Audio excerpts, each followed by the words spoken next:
भारत में संक्रमण को बेकाबू कर दिया है। इन राज्यों में ही अकेले 80% से अधिक नए मामले हैं। देश में पिछले 24 घंटे में कोरोना के 40,000 से अधिक नए मामले आने के बाद कुल पॉजिटिव मामलों की संख्या 1.16 करोड़ हो गई है। कोरोना मरीजों की बढ़ती संख्या को देखते हुए कई राज्य सरकारों ने नाइट कर्फ्यू लगा दिया है, जबकि कल लॉकडाउन की घोषणा की है। इसके अलावा स्कूलों में होने वाली ऑफलाइन क्लासेज को एहतियातन बंद कर दिया गया है।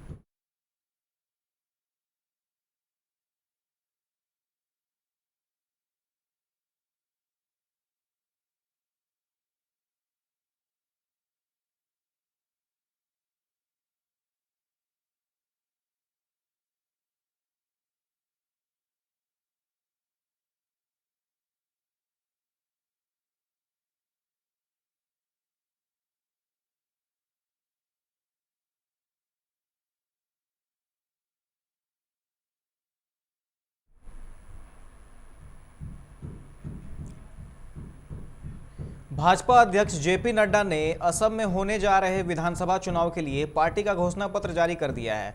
इस दौरान केंद्रीय कृषि मंत्री नरेंद्र सिंह तोमर, असम के सीएम सर्बानंद सोनोवाल और राज्य मंत्री हिमंता बिस्वा शर्मा भी मौजूद रहे।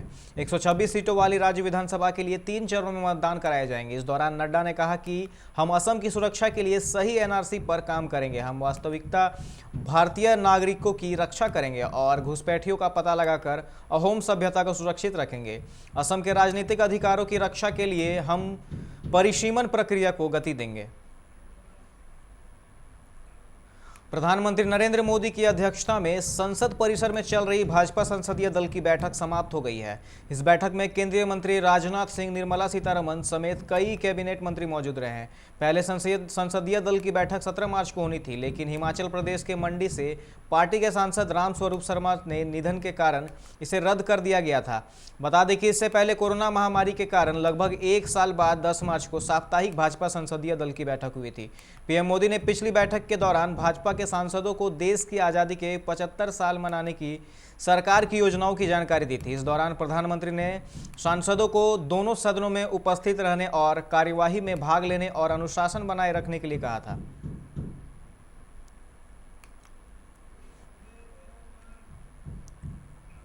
बीते 1 दशक में भारत और अमेरिका के बीच संबंधों में मजबूती आई है, लेकिन अब यही मजबूती कहीं ना कहीं भारत की टेंशन भी बन गई है। हाल ही में अमेरिका रक्षा मंत्री लॉयड ऑस्टिन ने भारत की यात्रा की। इस दौरान उनकी अपनी समकक्ष रक्षा मंत्री राजनाथ सिंह समेत एनएसए अजीत डोभाल और पीएम नरेंद्र मोदी से कई मुद्दों पर बातचीत हुई। ये बातचीत रणनीतिक दृष्टि से काफ़ी अहम थी, लेकिन जाते जाते वो भारत को परेशानी में उलझा गए। इसकी वजह बनी है रूस के साथ S-400 मिसाइल डिफेंस सिस्टम पर हुआ करार। दरअसल ये टेंशन बढ़ाने का काम ऑस्टिन के उस बयान ने किया है जिसमें उन्होंने साफ तौर पर कहा है कि अमेरिका ने अपने सभी सहयोगी देशों से रूसी तकनीक ना खरीदने को कहा है। लेकिन जब उनसे ये सवाल किया गया कि क्या अमेरिका इस सौदे को लेकर तुर्की की तरह भारत पर भी प्रतिबंध लगा सकता है, तो उन्होंने कहा कि भारत को अभी तक इसकी सप्लाई नहीं हुई है, इसलिए भारत पर प्रतिबंध लगाने का सवाल ही नहीं उठता है।